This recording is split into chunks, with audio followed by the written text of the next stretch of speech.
Spring is the perfect time of year to have some fun in your garden. Or you're on your balcony or on your windowsill, whatever facilities you have. It's a magical time of year where we have the most perfect growing conditions. Mother Nature provides us absolutely everything we need. It's that you've simply got the warmth from the sun, you've got the water that you can provide yourself, and obviously from the rain and light. So everything's perfect. So when I started in horticulture 37 years ago, I had no money and I had very little resources. So I actually find myself with COVID-19 working the same way because many places are closed, and so you can't actually get what you need. I'd like to share a few of my ideas of what fruit and vegetables you can easily produce if you're new to gardening. So first of all, containers. You can recycle anything. It's a great time to recycle. You can recycle tins, you can cartons, yogurt pots, wheelbarrows, sinks, you name it, you can recycle it. Whatever you like, as long as whatever you're using has decent drainage holes in it. As you can see there, you need to stab some drainage holes, let the water run through, and you need to make sure that whatever you have holds a decent amount of compost to grow something. So anything really, and I've even recycled my old boots. They're very popular, my old boots, and many friends have actually had those for prezzies and things, and they've enjoyed having those. So they're brilliant.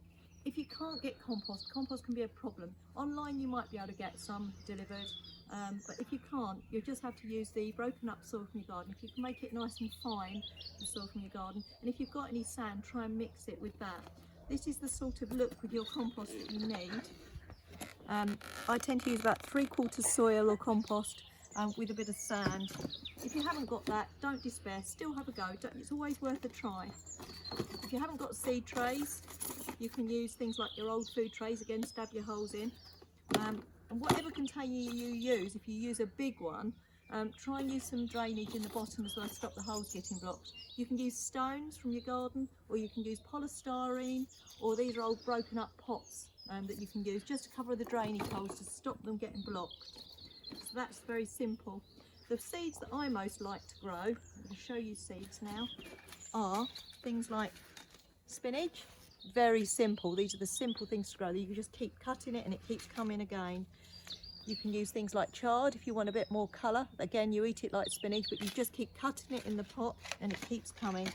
You can also get cut and come again lettuce. I haven't got any seed packets because I've just used up my last seed. Again, you just keep cutting. It's like the stuff you buy in the supermarkets.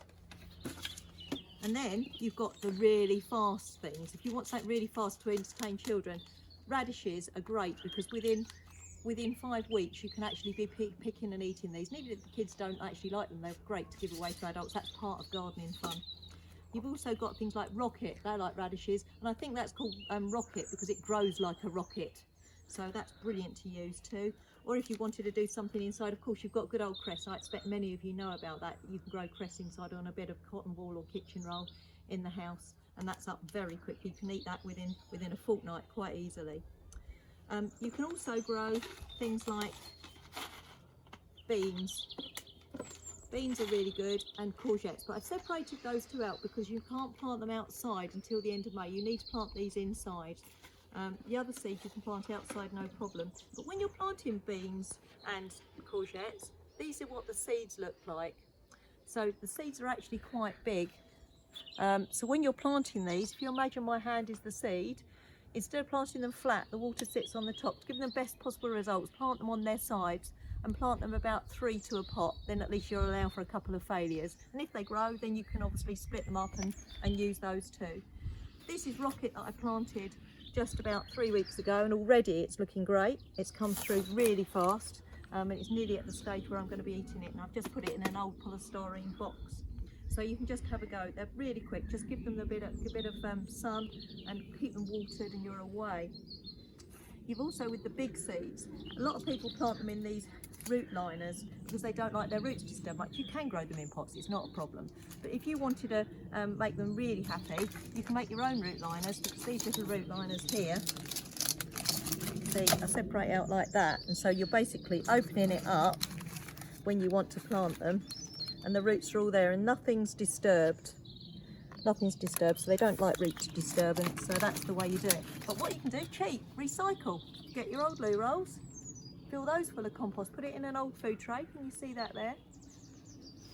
And then you've got your toothpaste containers that you can cut down and put those in as well, like that, and then fill with compost. So you can actually sow your beans in there. Very simple. So it's a good recycling idea.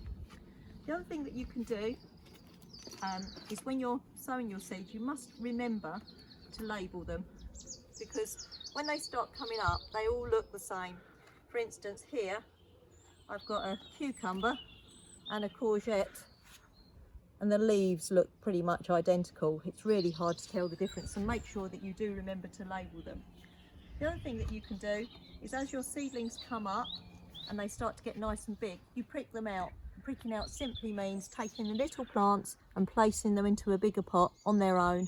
So you'd gently tease one of those out of there with a chopstick or your fingers and simply put that in there like that. So that's how you grow them on to the next stage.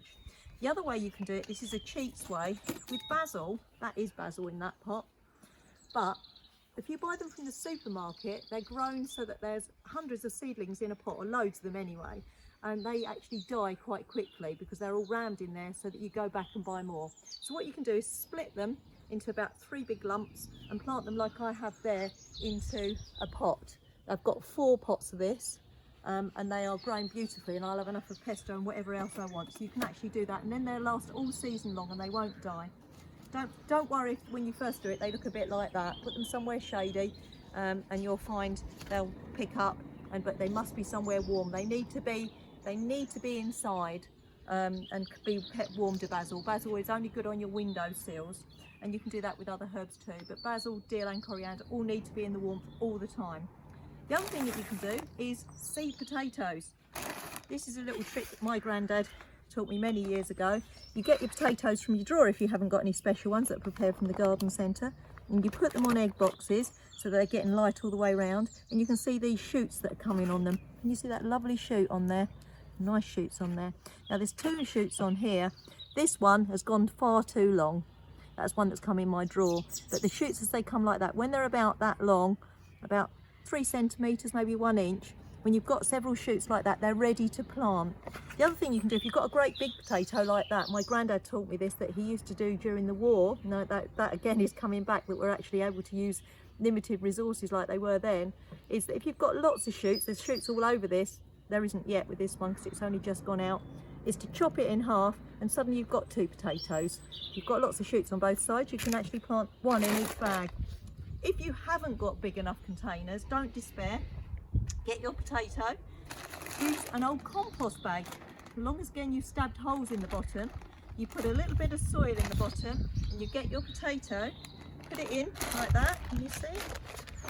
Put your potato in, you put your compost then on top, and then as the shoots come out, the bag gets rolled up and you put more compost on. Each time the shoots come through, you keep rolling the bag up till you get it to the top. How it works is potatoes, when they have a little shoot, if you imagine my arms are the shoots, they will have potatoes on this bit here. So if I earth my potatoes up, and then the shoots come through again and again and again, and by the time it's a full length arm, like my arm, they are called arms on potatoes, interestingly enough, but they actually then will shoot out and you'll have potatoes all the way up the arms. If they're short, you won't get so many potatoes, and you only need 1 potato in a sack like that. If you can't get seeds online, and you've got some old out-of-date seeds at home, you can use those. Just use plenty. I've been doing it for years, and you very often get a few failures, but you will get a few successes too. You can also do cuttings. Cuttings are really simple to do. They simply need water, warmth, and a bit of shade. They don't like the sun like the seeds. They need to be kept in the shade. So I'm going to show you now softwood cuttings, because in your gardens at the moment, all your plants are growing madly. And if you've got softwood cuttings, you've got this box here. Let me show you. Softwood simply is, can you see in there the dark wood, this brown wood? This is no good. The softwood is this green wood that you see at the top here. This lovely green wood is what's going to shoot out really easily. So you simply take a piece off, anything new, these softwood cuttings. You simply get your cutting like this. Here we are. pull the lower leaves off. Oh, let's try again. Pull the lower leaves off like that. And where you're taking the lower leaves off from, if you look there, can you see the little bumps? The little bumps here are nodes where I've taken the leaves away from. And in there's a growth hormone that will push out roots as well as leaves, and those are the bits you want. So we've got plenty of little bumps there, these little nodes. So you simply, that is it, that's all you need to do, is to do that. Where I've got that little bump at the bottom, I'm just going to cut it a little bit tighter to that bump so that it doesn't rot on that piece of stem. So here we are, we simply get our stick and poke it in like that, and that's it, that's all there is to it, easy peasy. You can do it with rosemary. Let's pull these lower leaves off again. Rosemary, look, there you go, another softwood cutting, all the little bumps, poke it in like that, easy peasy. You can just go for it. Anything that's got soft wood will do it. You've got there a little bit of euonymus there, there we go, again, lower leaves off. This has got a big leaf, so I'm simply, what I'm going to do is to reduce the leaf surface area, because the biggest enemy is them drying out, so I'm simply going to do that with it to reduce the leaf surface area, stop it drying out. Get my chopstick, now, put that in there, and that's it. That's all you need to do. If you've got some grit, you can put some grit on the top to stop the cuttings rotting around the neck, but if you haven't, then don't worry, just they'll take, it just helps a little bit. Here's some cuttings that I did last autumn. You can see they've all taken quite nicely all around the edge of that pot. And so you've got some little box plants, they'll really grow away nicely this year. So you can see it's really simple to do. Here's one that I actually rooted in water to show you that actually it does root out of the little nodes. Wherever there's these little bumps, little roots come, you see. That's just simply been standing in water. You can't do it with all cuttings in water. It's really better in the compost like I've just shown you. So just have a go, make sure that you keep them well watered and label them so that you know what you've got. You can recycle your milk carton if you want to, and they're very, very simple. There are lots of different ways to take cuttings, so when you want to do any cutting from anything, just Google it, see how to do it. If you get more adventurous, have a go. You can also divide things. So what I've done, I'll use this to get this off. These are primulas, and primulas get really overcrowded. So what you do is you pull one off, look, there you go, it's called division. And you've got a new free little plant there with a little primrose. This is oregano. Just going to pull a bit off of there. There we go. Oregano's got a bit of root on it. Plant that. Again, you've got another free plant. Easy peasy. Over here, you've got chives. Simply, when you've got a big clump of chives that's overcrowded, you pull one out that's like one little onion. Then you can replant that back into the soil as a cutting. Put it in this pot over here. Just put that stick. So you put that in there. You can get our roots in. Poke it down. Put the roots down there. There we go. Another cutting. Easy peasy. Really easy. Again, you reduce the leaf surface area if you're worried about that, because you don't want it to dry out. That's another cutting. It's so very simple to do. I've been doing cuttings with my children, my daughters, since they were 3 years old. It is so simple. It just takes a little bit of time and a little bit of patience, and you'll find you'll have the most amazing results. It's really very simple. So please do have a go. It's great fun, easy to do while you're locked down, and thank you so much for listening.